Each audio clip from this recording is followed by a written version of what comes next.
स्वागतम प्यारे बच्चों। भवतां सर्वेषां संस्कृतव्याकरणखण्डे वयं सर्वप्रथमं सुबन्तप्रकरणं पठामः। औकारान्तः पुल्लिङ्गः शब्दरूपं बालकः सः कः आदयः। प्रथमः अस्ति। द्वितीयः अस्ति आकारान्तः स्त्रीलिङ्गः शब्दरूपं बालिका सा का आदयः। तृतीयः अस्ति मकारान्तः नपुंसकलिङ्ग शब्दरूपं फलं तत् किम्। फिर उसके बाद वाक्य प्रयोगबोध, वाक्य में प्रयोगबोध को पढ़ेंगे। आगे देखते हैं यहाँ पे क्या कहता है सुबंत प्रकरण। जब भी शब्द रूप के बारे में पूछता है, क्वेश्चन हमेशा ही आता है शब्द रूपों के बारे में कि निम्नलिखित शब्दों का आप मूल पद, विभक्ति, लिंग और वचन बताइए। तो उसको कंप्लीट करने के लिए ये प्रकरण हम लोगों को जानना बहुत ज़रूरी है। ठीक है, पढ़ते हैं। सुबंतः सुबंत सुप आदि प्रत्ययों से बने संज्ञा सर्वनाम और विशेषण के पद सुबंत कहलाते हैं। सुप आदि प्रत्यय होते हैं, संज्ञा सर्वनाम विशेषण के पद जो होते हैं वो सुबंत कहलाते हैं। उन संज्ञा सर्वनाम और विशेषण पदों में लग करके सुप आदि प्रत्यय ही सुबंत कहलाते हैं। संज्ञा किसी भी नाम को कहते हैं। सर्वनाम हम, तुम, वह, ये सब सर्वनाम होते हैं। विशेषण चतुर, तेज ऐसे शब्द जो होते हैं विशेषण होते हैं। तो सु आदि 21 प्रत्यय होते हैं और ये प्रत्यय जो होते हैं विभक्तियों में प्रयुक्त होते हैं। ठीक है, तो सु से सुप तक की विभक्तियों के संज्ञा सर्वनाम और विशेषण आदि शब्दों में लगने से इन्हें हम सुबंत कहते हैं। ठीक है, यहाँ पे लिखा भी है वैसे ही। मूल शब्द के पश्चात सुप प्रत्यय जोड़कर रूप चलाते हैं। यथा बालक मूल शब्द है और इसमें सु प्रत्यय लग जाने के कारण यहाँ पे सु प्रत्यय लगा है तो बालकः बन गया है। दिख रहा है, यहाँ पे सुप्रत्यय लगा तो बालकः बन गया है। ठीक है, आगे बढ़ते हैं। अर्थात प्रातिपदिक में, प्रातिपदिक अर्थात मूल शब्द में सुप आदि प्रत्यय लगाकर वचनों और विभक्तियों का बोध होता है। यहाँ पे प्रातिपदिक लिखा हुआ है प्रातिपदिक लिखा हुआ है। प्रातिपदिक क्या होते हैं, किसको कहते हैं प्रातिपदिक? तो अर्थवत धातु प्रत्यय प्रातिपदिकम। अर्थवत धातु प्रत्यय जो होते हैं वो प्रातिपदिक होते हैं। अर्थात धातु से भिन्न प्रत्यय रहित, धातु से भिन्न अर्थात क्रियापदों से भिन्न, क्रियापद जो करता है गच्छति, पठति, लिखति, ऐसे धातु से भिन्न प्रत्यय रहित अर्थवान शब्दों को प्रातिपदिक कहते हैं। यथा राम, बालकः आदि। अब पद किसे कहते हैं? तो सुप तिगंतम पदम, सुप तिगंतम पदम। सुप और तिंग, सुप अर्थात जो शब्द रूप में जिन प्रत्ययों का शब्द रूपों में प्रयोग होता है वो सुप कहलाते हैं। और तिंग अर्थात जिन पदों का, जिन प्रत्ययों का धातु रूप में प्रयोग होता है उसे हम तिंगंत कहते हैं, तिंग कहते हैं। तो यहाँ पे लिखा है पदम सुप तिगंतम पदम। सुप आदि विभक्तियाँ और तिप आदि प्रत्ययों के योग से बने शब्द ही पद कहलाते हैं। संस्कृत भाषा में पद का ही वाक्य में प्रयोग होता है। यथा बालकः, रामः, बालिका आदि। ठीक है। लिंग, लिंग किसको कहते हैं? संस्कृत भाषा में लिंग 3 होते हैं। पुल्लिंग पुरुष जाति का बोध कराता है, स्त्रीलिंग स्त्री जाति का बोध कराता है और नपुंसक लिंग नॉन लिविंग थिंग्स का बोध कराता है, निर्जीव का, है ना, जैसे फलम, पत्रम ऐसे शब्द। वचन जिससे संख्या का बोध हो उसे वचन। ये भी एक वचन, द्विवचन और बहुवचन के रूप में 3 प्रकार के होते हैं। विभक्तियाँ संस्कृत भाषा के प्रातिपदिक में सुप आदि प्रत्यय लगाकर वचनों और विभक्तियों का बोध होता है। विभक्तियाँ 7 हैं। 7 विभक्तियों में तीनों वचनों के होने के कारण सु से लेकर सुप तक प्रत्यय 21 हैं। यथा यहाँ पे कह रहे विभक्तियाँ, वचन जो होता है क्या है? वचन संख्या का बोध कराता है। एक वचनम से 1 का बोध होता है, द्विवचनम से 2 का बोध होता है और बहुवचन से बहुत सारे का, 2 से ज़्यादा जितने भी होते हैं। और विभक्तियाँ 7 होती हैं। प्रथमा, द्वितीया, तृतीया यहाँ पे लिखा हुआ है। इससे यहाँ पे प्रथमा विभक्ति लिखा हुआ है, प्रथमा विभक्ति है ये, लिखा ना, प्रथमा, द्वितीया, तृतीया, चतुर्थी, पंचमी, षष्ठी, सप्तमी। ये विभक्तियाँ जो होती हैं कारक के साथ प्रयुक्त होती हैं। कर्ता ने कर्म को करण से, संप्रदान को के लिए, अपादान से, संबंध काके की, अधिकरण पर। तो इनके साथ विभक्तियाँ जो हैं इन्हीं के साथ प्रयोग होती हैं वाक्य बनाने के लिए। और इन विभक्तियों में जो प्रत्यय लगते हैं वो हैं सु, औ, जस, जो यहाँ पे दिख रहा है हम लोगों को, सु, औ, जस।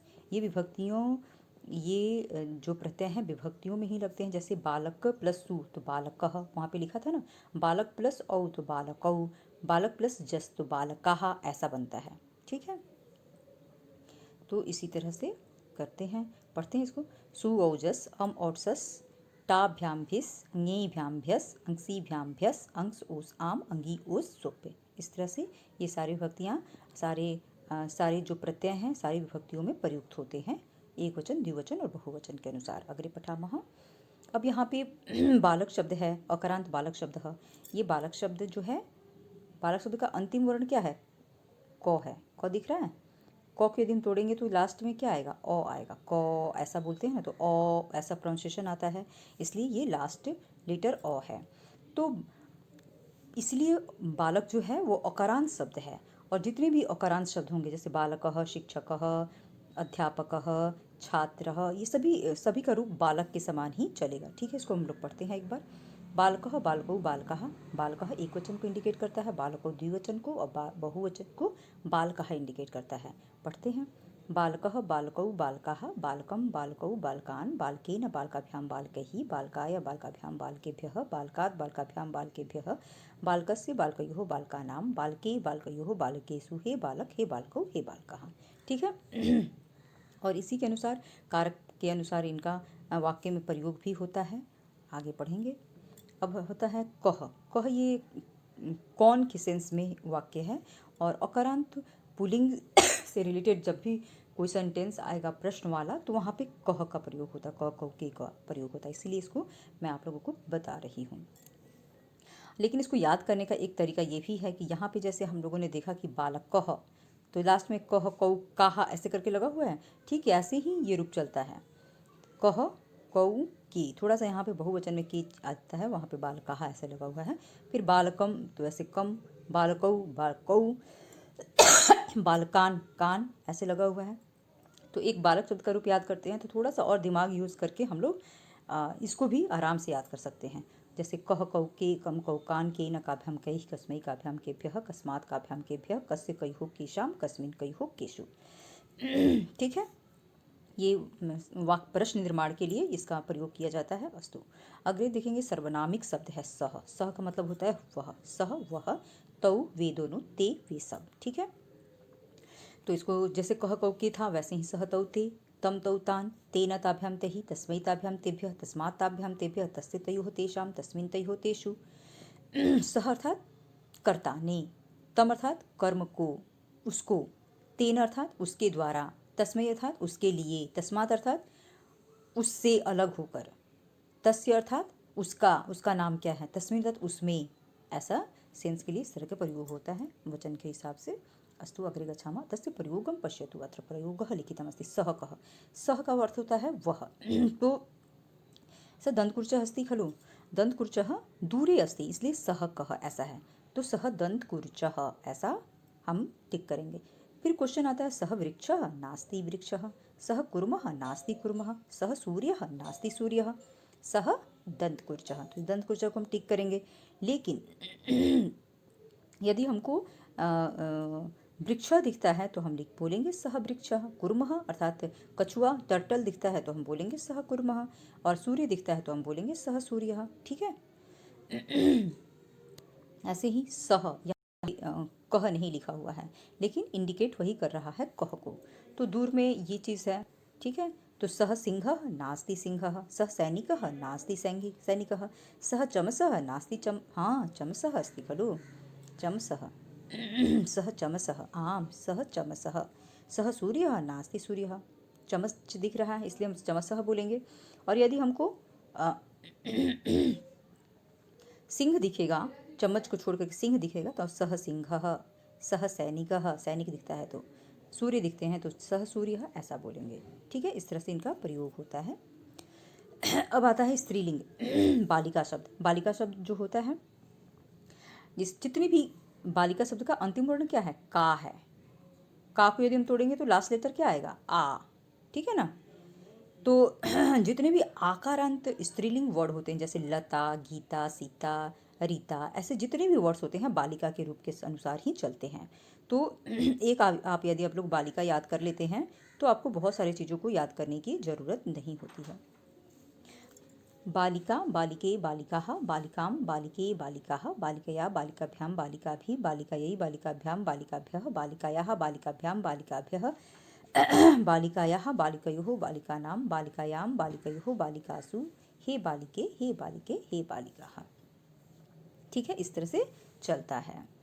अस्तु, अग्रे गच्छामः। और ये इसको याद करने का सिंपल सा तरीका ये भी है कि देखो, पहला तो तुम लोग ये देखो कि ये दो सेम सेम है बालिके ये तीन सेम सेम है बालिकाभ्याम बालिकाभ्याम, ये दो सेम सेम है बालिकाभ्यः बालिकाभ्यः, है ना। और ये दो सेम है बालिकायोः बालिकयोः बालिकयोः। तो इतने सारे तो सेम सेम हैं। आप इसको देख करके भी समझ करके ट्रिक से याद कर सकते हैं इजी वे में। ठीक है, ये आपका इजी वे था। अस्तु। अब यहाँ पे काके का ये भी प्रश्नवाचक है, जैसे बालिका अस्ति। अब बालिका शब्द अंडरलाइन है, उसको हमको प्रश्न वाक्य बनाना है, तो हम बोलेंगे बालिका शब्द, ध्यान देंगे कि बालिका शब्द किस वचन में है, तो एक वचन में है। किस विभक्ति में है, तो प्रथमा विभक्ति में है, तो हम वहाँ पे का लाएंगे। का अस्ति उत्तरम भविष्यति बालिका अस्ति। ऐसे ही शब्द वाक्यों के प्रयोग के लिए इन सब को मैंने यहाँ पे लिखा हुआ है आप लोगों के लिए। अस्तु पठामः। का के काह, यहाँ पर भी बालिका बालिके बालिकाः ऐसा सिंपल आ रहा है, लास्ट बालिका का लास्ट का के कहा आ रहा है। फिर बालिकाम बालिके बालिकाः, बालिकया बालिकाभ्याम बालिकाभिः, बालिकयै बालिकाभ्याम बालिकाभ्यः, बालिकायाः, कस्याः काभ्याम काभ्यः, कस्याः कयोः कासां कस्यां कयोः कासु, का के काः काम के काः, कया काभ्याम काभिः, कस्यै काभ्याम काभ्यः, कस्याः काभ्याम काभ्यः, कस्याः कयोः कासां कस्यां कयोः कासु। ऐसे लास्ट क वाला है, तो इसको हम लोग इस तरह से याद कर सकते हैं ट्रिक से। यहाँ पर भी वैसे ही सेम सेम आप मिला सकते हैं, यहाँ पर भी है, यहाँ पर भी है, यहाँ पर भी है, यहाँ पर भी है, यहाँ पर भी है, यहाँ पर भी है, तो बहुत जगह सेम सेम है, बस हमको ध्यान देना है और ध्यान देकर के याद कर जाना है। उसके बाद सा शब्द आता है, सा भी वह स्त्रीलिंग के लिए इंडिकेट करता है। तो जैसे काके कहा था वैसे ही सा ते ताहा है, सा ते ताहा, ताम ते ताहा, तया ताभ्याम ताभिः, तस्यै ताभ्याम ताभ्यः, तस्याः ताभ्याम ताभ्यः, तस्याः तयोः तासां, तस्यां तयोः तासु। ठीक है, अग्रे गच्छामः। अब यहाँ पे लिखा है सा का, तो सा का, तो वह क्या, तो सा कर्तरी नास्ति कर्तरी, निधानिका निधानिका, पश्यामः अग्रे। सा शीला, शीला नास्ति, शीला यानी पत्थर, अस्ति नास्ति। सा शर्करा, शर्करा है नहीं, शर्करा नहीं है। सा निधानिका, निधानिका है। निधानिका बोलते हैं कबोर्ड को, अलमीरा को। ठीक है, सा का निधानिका। उसके बाद आता है सा का, यहाँ पे भी ब्रैकेट है, का ऐसा करके बोल रहा है। तो सा वृद्धा नास्ति वृद्धा, सा लेखनी, लेखनी नास्ति नास्ति। सा अंकनी, अंकनी अर्थात पेंसिल को कहते हैं, तो अंकनी अस्ति नास्ति। सा दूरवाणी, दूरवाणी है, ये दूरवाणी है। ठीक है, तो सा दूरवाणी। यदि हमको वृद्धा दिखती है तो हम बोलेंगे सा वृद्धा, यदि लेखनी दिखता है तो हम बोलेंगे सा लेखनी, यदि अंकनी दिखता है तो हम बोलेंगे सा अंकनी। ऐसे चलता है, लेकिन हमें तो अब दिख रहा है सा दूरवाणी, तो हम दूरवाणी भी बोलेंगे। लेकिन यदि हमें वो चीज़ दिखता है तो हम इनके लिए बोलेंगे, नहीं तो हम बोलेंगे सा दूरवाणी। अस्तु अग्रे किं लिखितम्, हाँ यहाँ पे फलम शब्द दिया हुआ है, नपुंसकलिंग शब्द है, जिसमें भी लास्ट में म लगा रहता है वो नपुंसकलिंग शब्द होते हैं। तो जैसे फलम, पत्रम, कंदुकम, है ना, ऐसे जो भी मकार वाले शब्द हैं वो नपुंसकलिंग शब्द होते हैं। तो इसको पढ़ते हैं। ये तो ये जो नपुंसकलिंग शब्द जो होता है प्रथमा और द्वितीय में ही चेंज होता है, बाकी सब पुल्लिंग के अनुसार, पुल्लिंग अकारांत पुल्लिंग के अनुसार चलता है। जैसे यहाँ पे देखो फलम फले फलानी, फलम फले फलानी, ये दो ही बस चेंज है, बाकी ये सबका रूप बालक के अनुसार चलेगा। फलेना फलाभ्याम फलही, तो बालकेन बालकाभ्याम बालकही। फलाय फलाभ्याम फलेभ्यः, बालकाय बालकाभ्याम बालकेभ्यः। फलात् फलाभ्याम फलेभ्यः, बालकात् बालकाभ्याम बालकेभ्यः। फलस्य फलयोः फलानां, बालकस्य बालकयोः बालकानां। फले फलयोः फलेषु, बालके बालकयोः बालकेषु। हे फल हे फले हे फलानि। ठीक है, अभवत। उसके बाद है विभक्ति एकवचन द्विवचन बहुवचन। प्रथमा किम के कानि, ये भी क्या शब्द के लिए इंडिकेट करता है। तो जैसे नपुंसकलिंग में हमको क्या पूछना है, फलम दिख रहा है बाई चांस, फलम अस्ति, तो हमको क्वेश्चन करना है उसको, फलम अंडरलाइन वर्ड है और उसको क्वेश्चन बनाना है, तो हम बोलेंगे किम अस्ति, इस तरह से। किम के कानि, किम के कानि, के न काभ्याम कही, कस्मै काभ्याम केभ्यः, कस्मात् काभ्याम केभ्यः, कस्य कयोः केषां, कस्मिन् कयोः केषु। हुआ। अस्तु, अग्रे गच्छामः। उसके बाद तत् है।